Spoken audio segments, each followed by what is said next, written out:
আসলে প্রথমে ভয় পেয়েছিলাম of course he is a mega star, কীভাবে শট দেবো এবং কীভাবে কী করবো। সো তখন ওনার সাথে কথা বলার পরই কিন্তু আসলে ভয়টা পুরোপুরি ভেঙে যায়। যে একদমই অন্যরকম অবতারে আমরা আপনার কথা যেভাবে জানতাম, আপনি একজন সঙ্গীত চর্চা করেন, সঙ্গীতের মানুষ, সেখানে প্রথম অভিনয়, আর তাও একদম ঢালিউডের শীর্ষ তারকা আজমান বসুর প্রথম সিনেমা, সব মিলিয়ে এক্সপিরিয়েন্স কেমন হলো? এক্সপিরিয়েন্স ফ্যান্টাস্টিক, এক্সপিরিয়েন্স খুবই ভালো। আর আমার মনে হয় যেহেতু আমিও একজন musician, so the film is all about rock star.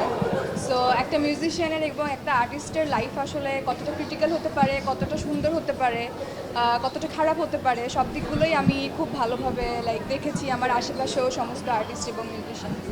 So আমি রিলেট করতে পেরেছি বলেই আমি এই কাজটা করেছি। এবং খুব ছোট একটা চরিত্র আমার এখানে, রুশো আমাকে একটা খুব ছোট চরিত্র দিয়েছে, বাট চরিত্রটাই আমার কাছে অনেক ইউনিক লেগেছে। সো ভালো লেগেছে বলেই আমি আসলে এই কাজটা করেছি। এবং আমার অবশ্যই সাকিব খান আছেন, মেগা স্টার আছেন আমাদের এটার সাথে, এবং এটা তো অবশ্যই একটা প্লাস পয়েন্ট। এটা হলো যে শাকিব খানের সাথে স্ক্রিন শেয়ার করেছেন, অনেকেই বলেছে যে আপনাদের দুজনকে খুবই ভালো লেগেছে। তো এটা নিয়ে শাকিব খান আমাদের শীর্ষ তারকা, তার সাথে কাজ করবো অভিজ্ঞতা যদি একটু বলেন।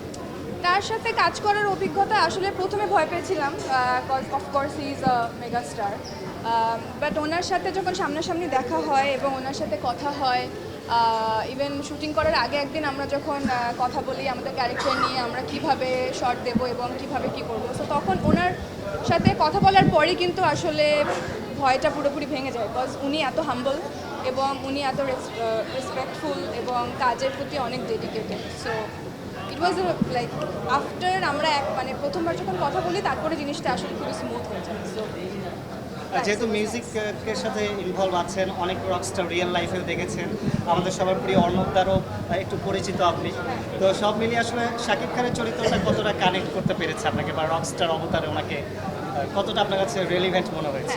দেখেন, রকস্টার তো অনেক আছে সারা পৃথিবীতে, সবাই যে একই রকম হবে তা না, বাট রকস্টারের মতো একটা এত সুন্দর গল্প রুশো এটা বানিয়েছে। সো অবশ্যই কানেক্ট করতে পেরেছি বলেই আমি এটার সাথে যুক্ত হয়েছি। সো অবশ্যই কানেক্ট করতে পেরেছি, and it was great, it was really nice. সামনে আবারও কখনো সুযোগ আসলে আবারও সিনেমায় দেখা যাবে কিনা?